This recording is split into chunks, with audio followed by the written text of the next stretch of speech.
Bienvenue à toutes et à tous dans la cinquième partie de notre session de formation dédiée à l'intelligence artificielle, au machine learning, au deep learning. Tout au long de cette session de formation, on a pu aborder des notions fondamentales de l'apprentissage, à savoir le modèle, dataset, on a vu la fonction coût. Ce sont des notions que nous avons pu aborder jusqu'ici. Je suis Euler Jerry Gaissona, ingénieur en ingénierie d'intelligence artificielle et je vous propose tout au long de la session de cette formation une explication claire, structurée et pratique du machine learning. Je vous invite à partager, à liker la vidéo, à vous abonner et surtout à partager auprès de vos collègues de classe qui souhaitent avoir une vidéo claire, structurée en machine learning. Donc, à titre de rappel, comme je disais, le dataset, on a vu le dataset, on a vu le modèle, on a vu la fonction coût. Donc, ce sont les parties qu'on a vues précédemment, les notions qu'on a pu aborder lors de notre deuxième, troisième et quatrième formation. Il est important de comprendre la fonction coût. La fonction coût permet d'évaluer le modèle que nous avons choisi, que vous allez choisir, parce que par rapport à ce que je disais dans la quatrième vidéo, c'est à vous de choisir, c'est à vous de choisir le modèle, hein, qui va pouvoir prédire votre dataset. Votre dataset, c'est les valeurs initiales de votre fichier. Vous l'observez sur une graphe, une graphe, vous observez vos datasets, c'est-à-dire vos données que vous venez d'extraire du fichier Excel ou d'une base de données. Vous allez observer ça sur une graphe. Une fois observé, vous allez choisir un modèle qui va être vraiment un modèle mathématique parce qu'on a déjà expliqué ce que c'est que le modèle. Donc, c'est une fonction mathématique qui va suivre l'allure de l'évolution des différents points. Une fois choisir ce modèle, la fonction coût va évaluer cette modèle. L'évaluation n'est rien d'autre que l'erreur qui existe entre le dataset, c'est-à-dire les valeurs exactes de fichier, et par rapport à votre choix du modèle. Donc, cette fonction, voilà, on appelle la fonction coût. Donc, c'est ce que nous avons vu jusqu'ici. Ça, c'est juste pour rappel. Donc, par exemple, ici, on a le premier cas, c'est-à-dire vous avez choisi le modèle. Donc, ici, ça, c'est votre modèle. Je vais dire Y que vous avez choisi. Donc, les nuages de points sont les fichiers directs que vous venez d'extraire de votre de Excel ou de votre database base de données. Et les points que vous voyez, ce sont l'observation. Vous observez les points sur une graphe. Vous représentez votre modèle. Et donc, la fonction coût que vous allez développer va, va pouvoir mesurer l'erreur qui existe entre le nuage de points et votre prédiction de modèle.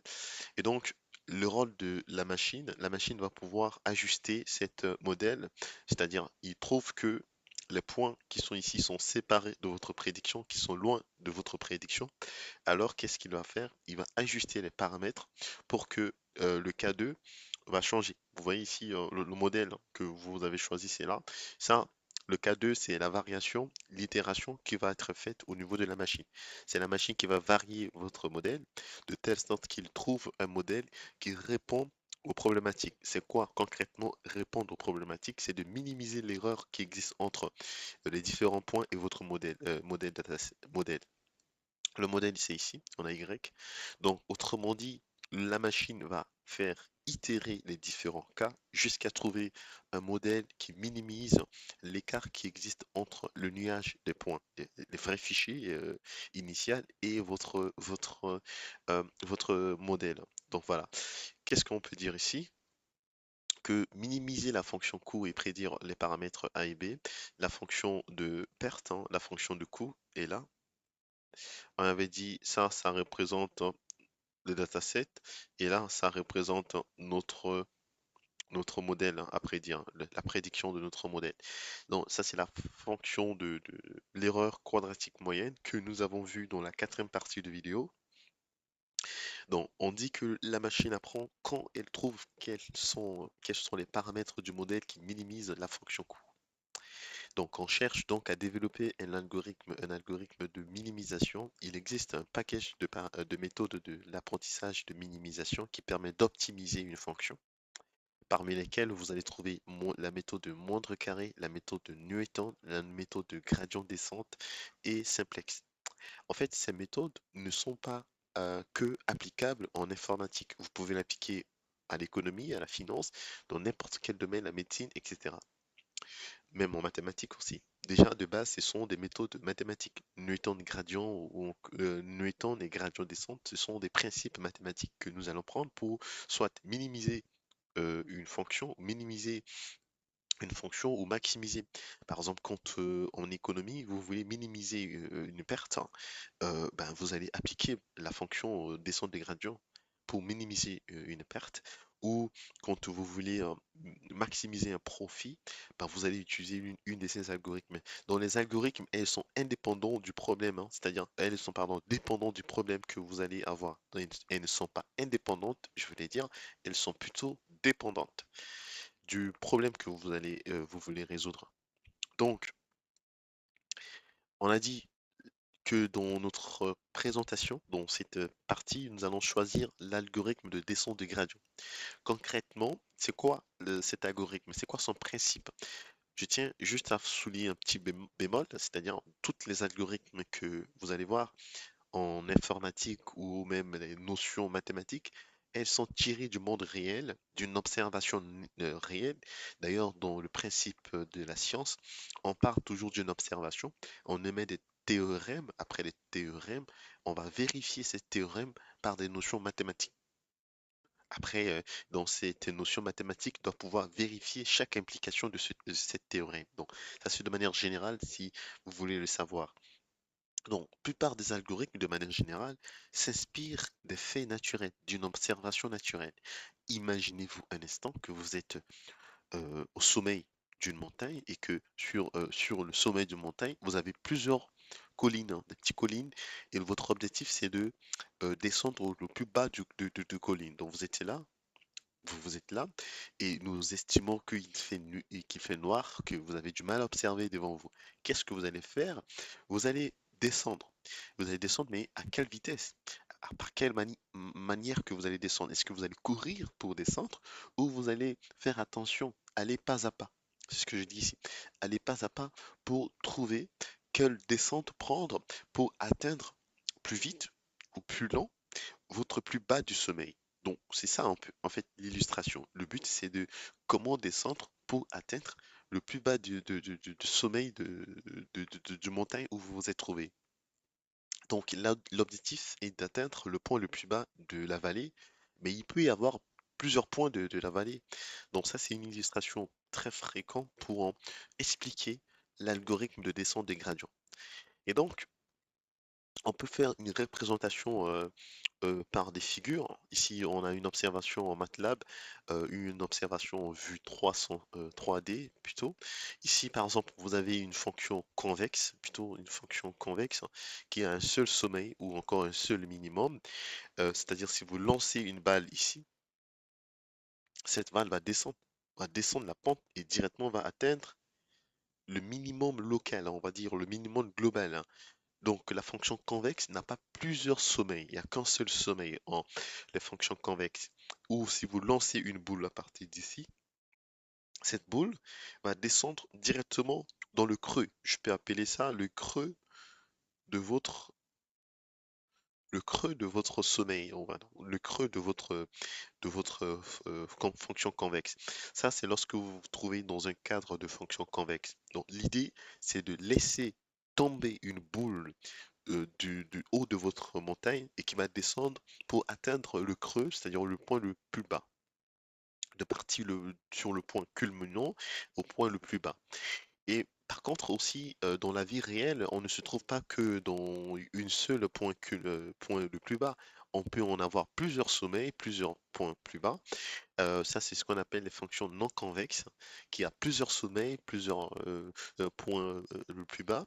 Et ici, c'est une observation en 3D où vous allez voir ce sommet, on peut avoir ce sommet, d'autres sommets. Ici aussi, ça peut avoir des sommets. Eh ben, si vous lâchez par exemple, votre boule ici, hein, vous le faites lâcher la boule, ça va tomber, ça peut rester ici. Ça dépend de la vitesse à laquelle vous allez lâcher, vous allez lâcher cette boule pour que ça descende la pente.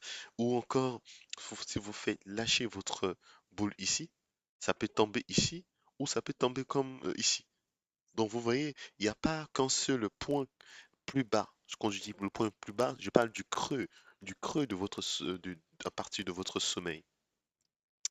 Ou on peut encore avoir une illustration simpliste hein, de vue 300, de 3D ou vue 360. C'est-à-dire, vous avez une courbe qui a plusieurs sommets et qui a plusieurs points minimum.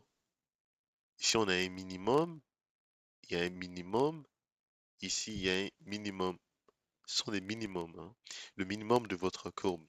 Alors, l'idée, c'est quoi? C'est de faire laisser tomber une boule qui va descendre. Vous avez l'image de cette boule qui va descendre une pente.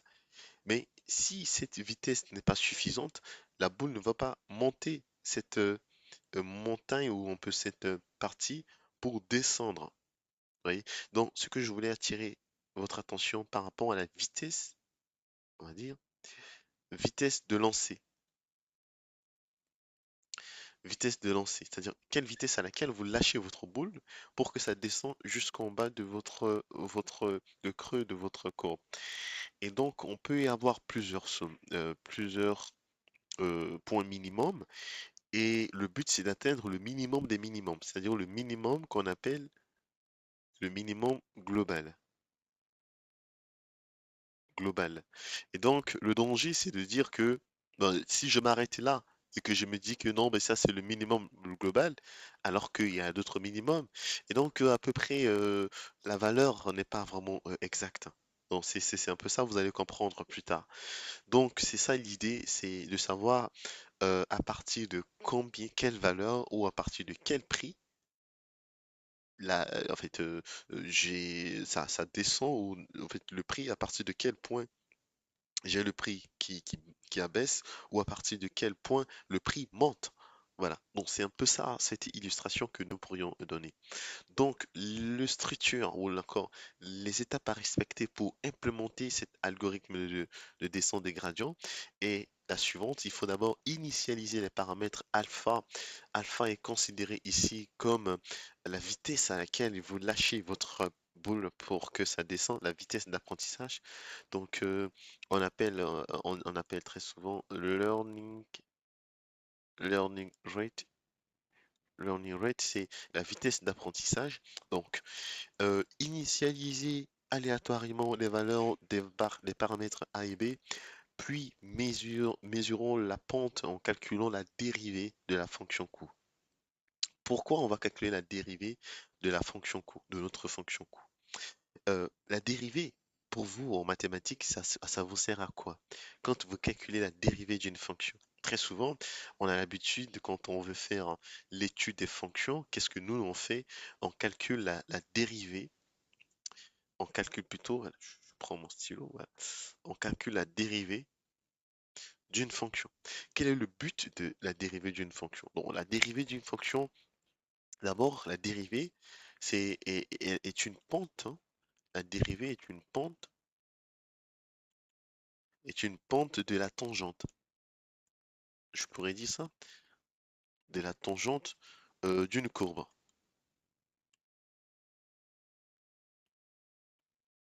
D'une courbe. Donc la dérivée est une pente de la tangente d'une courbe de manière définitionnelle, c'est-à-dire si la pente elle est positive, on dit que la courbe monte, et si la pente elle est négative, on dit que la courbe descend. Donc la dérivée de manière générale, je vais juste prendre un, un tableau, je vais prendre un tableau blanc pour mieux expliquer. Voilà. Donc la dérivée de manière générale, donc quand je disais tout à l'heure, je reprends juste mon stylo. Voilà. La couleur noire de préférence. D'accord. Donc je disais que la dérivée, quand vous calculez la dérivée d'une fonction, Ça vous permet, dans un premier temps, de faire quoi? De comprendre l'évolution, ça vous permet de comprendre l'évolution d'une courbe.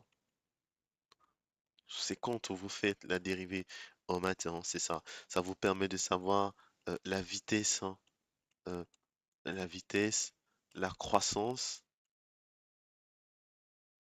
ou la décroissance décroissante hein, euh, d'une courbe.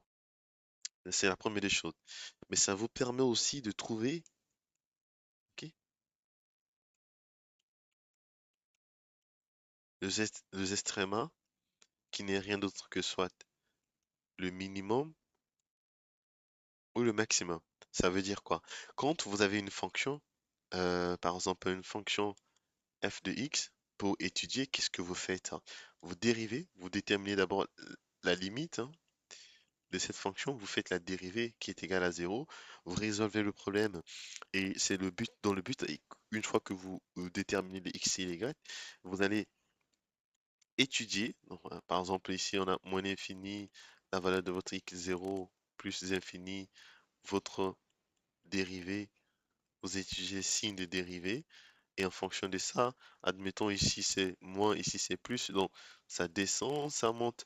Donc ça ce sont les extrémas de votre fonction. Ça, c'est les extrémas de votre fonction. Donc, ça vous permet d'avoir l'allure, l'évolution de votre courbe. Donc, de manière générale, c'est comme ça qu'on on applique la dérivée. Je reviens juste ici. Donc, la dérivée, elle est très importante parce que ça va nous permettre de définir la pente, l'orientation et la vitesse également de notre courbe. Rappelez-vous, notre but, c'est de minimiser, c'est de voir. Alors, je vais juste répondre ici. Donc, quand vous avez une fonction, vous allez, par exemple, ici, vous allez dire à partir de quelle valeur, quel intervalle, le prix descend. À partir de quelle valeur, par exemple, ici, un x quelconque, le prix va commencer à monter. À partir de quel point ou à partir de quelle heure, ici, le prix va augmenter ou à partir de quelle heure, ici, le prix décroît. Donc, ce sont des problèmes, hein, franchement, on l'applique dans les cas réels de notre vie de tous les jours pour savoir. Mais nous allons voir un exemple pratique tout à l'heure.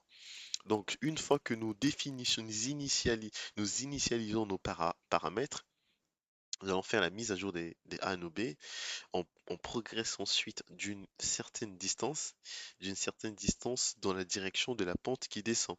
On appelle cette distance learning rate ou vitesse d'apprentissage. C'est ce que je disais tout à l'heure. Alors, l'algorithme d'apprentissage descend des gradients. On s'est dit tout à l'heure, l'étape est la suivante, d'avoir un modèle, on a dit d'avoir un modèle. Après avoir eu définir un modèle, d'avoir calculé la fonction coût. Vraiment, les termes tels que fonction coût, vous devez savoir quel est le but vraiment de la fonction coût en machine learning.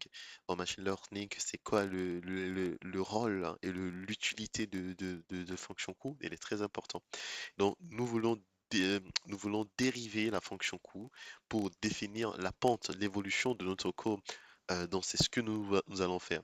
On a la fonction coût, la formule, elle est là. Euh, J, la fonction J de A et B, on a deux paramètres. Donc, on a le modèle qui est Y égale à AX plus B, notre modèle que nous venons de choisir. Et donc, avant de faire la dérivée de cette fonction, à titre de rappel, la dérivée d'une fonction composée xn égale à quoi? Égale à n, on dit égale à n x prime x n moins 1. Et c'est ce que nous allons appliquer pour la fonction j de a de b qui est égal à 1 sur 2m, nombre de points, i allant de 1 aux m. Notre m, c'est notre nombre de points de ax i plus b moins yi, le tout au carré. Donc, moi, je considère mon ax Voilà, je considère ça comme mon x. Et donc, c'est quoi la dérivée? La dérivée, c'est égal à, je vais mettre ça comme ça va être plus clair. 1 sur 2m, je mets entre parenthèses, ax, i, plus b, moins y. I prime, d'accord? Et donc, je mets la somme de i allant de 1 à m. Ici, c'est n-1, donc ça va faire axi plus b moins yi 2 moins 1. Donc, je vais prendre un autre tableau, je vais cette fois-ci conserver. Je prends, voilà, ce tableau vide pour mieux, mieux expliquer. Voilà, donc on a cette formule. Donc on a ça, c'est-à-dire la dérivée. Voilà, juste je prends le stylo pour, je reprends mon stylo noir. Euh, euh, attendez, voilà, c'est bon. Donc on a dit c'est la dérivée. Je vais commencer à écrire ici. On a la dérivée de notre j AB. On s'est dit c'est égal à 1 sur 2m. La dérivée de axi plus b moins y de i prime. Je mets la somme de i allant de 1 à m. Quoi? Donc, je mets ax i plus b moins y de i. On a dit 2 moins 1. Donc, la dérivée, on va faire la dérivée par rapport à a. Dérivée de j de a de b. La dérivée partielle, hein, par rapport à a, c'est égal à quoi? Si on fait cette dérivée par rapport à a, nous allons trouver, euh, j'ai oublié de mettre 2 ici. Voilà, là c'est notre valeur de n. Donc on va simplifier ça, ça fait 1 sur m. La dérivée par rapport à a, donc cela veut dire que ici, ce sont nos constantes. Et la dérivée d'une constante, ça vaut 0. Et la dérivée de notre ax, hein, ça vaut juste 1. Ça vaut x, pardon. La dérivée de notre a ici. A, c'est notre variable, donc ça vaut juste x. Donc ça va faire x, somme de i allant de 1 à m. Ici, on va multiplier par ax, i, plus b, moins y, i. Voilà. Donc, en d'autres termes, on a la dérivée par rapport à a, c'est égal à 1 sur m. La somme de i allant de 1 à m, x qui multiplie ax et i plus b moins y de i. Ça, c'est la dérivée par rapport à a. Je vais juste l'encadrer.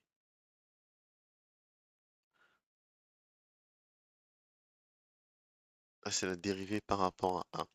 Dérivée par rapport, ok, la fonction de j de a de b, la dérivée par rapport à b, c'est égal à quoi?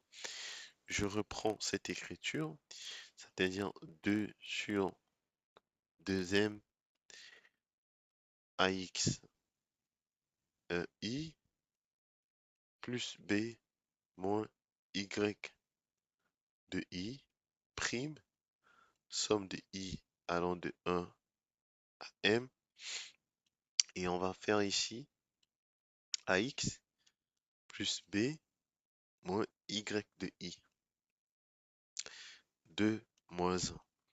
Donc, c'est quoi la dérivée? C'est égal à quoi? 1 sur m. Voilà. La dérivée par rapport à b, c'est b ici qui est notre variable. Et ça, c'est égal à une constante. Si jamais on dérive par rapport à b, et ici, c'est égal à une constante. Pourquoi? Parce qu'on fait la dérivée juste par rapport à b. La dérivée de b, Ici, c'est juste 1 parce qu'il n'y a pas une variable à côté. Donc ça, sa dérivée, ça vaut 1. OK? Somme de, de i allant de 1 à m et on aura juste ax plus b moins y de i. Voilà, c'est tout. Donc, je peux dire la formule générale de la dérivée de notre fonction, c'est dérivée, je peux dire, de j θ par rapport à θ. Or, θ, c'est égal à A et B. C'est égal à quoi? En forme euh, matricielle. Donc, c'est égal à dérivée J, je vais mettre J de A, dérivée, ben, c'est A et B, hein. Ben, je vais prendre juste la gomme pour nettoyer.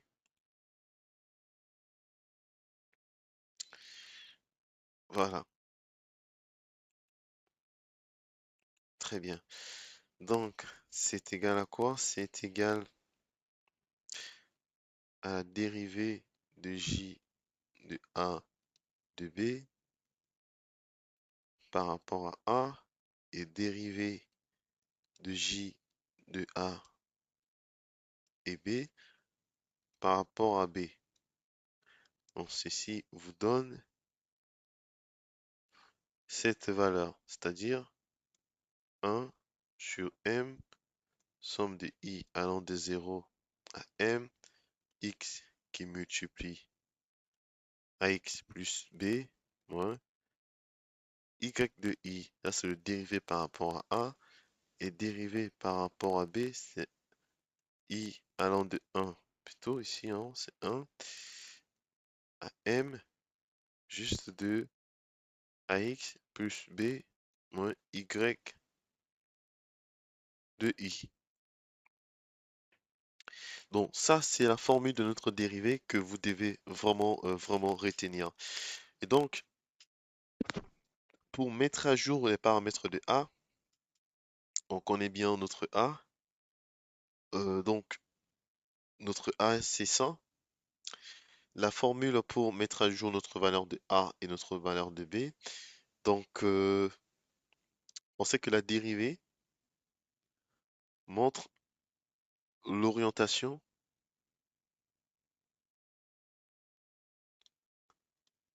de la pente. OK? Et donc, la dérivée par rapport, pour faire trouver nos valeurs de A et nos valeurs, les faire varier, ben, on a l'exemple ici hein, d'une fonction convexe, hein, une fonction convexe. Et lorsqu'on va faire varier nos différentes valeurs de A et nos valeurs de B, on va dire c'est pour quelle valeur de A notre courbe va croître, ou les prix vont croître, ou pour quelle valeur de B et A, le prix va pouvoir diminuer.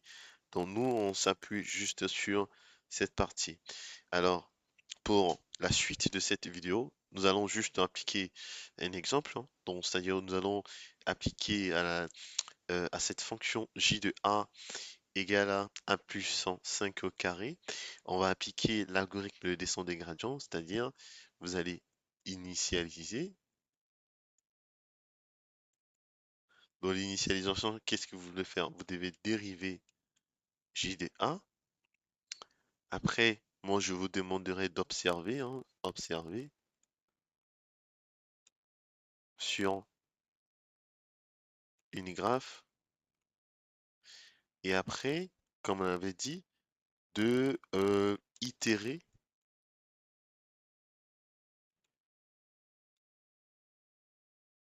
la valeur de A pour savoir pour quelle valeur notre courbe décroît ou notre courbe croît. Donc, nous venons de finir la cinquième partie de cette vidéo. Dans la toute dernière partie, nous allons aborder cet exemple. Nous allons mettre en place cet exemple. Et juste après la sixième partie, nous allons entrer directement dans le codage. On va coder, on va implémenter tout ce qu'on a vu depuis le début de cette vidéo et jusqu'à cette partie d'exemple. Comment implémenter cela étape par étape sur un logiciel de programmation que nous allons voir ensemble. Donc, sur ce, on a fini cette partie de session de formation. Je vous remercie si vous restez jusqu'à cet instant. Donc, n'oubliez pas surtout de liker, de partager la vidéo.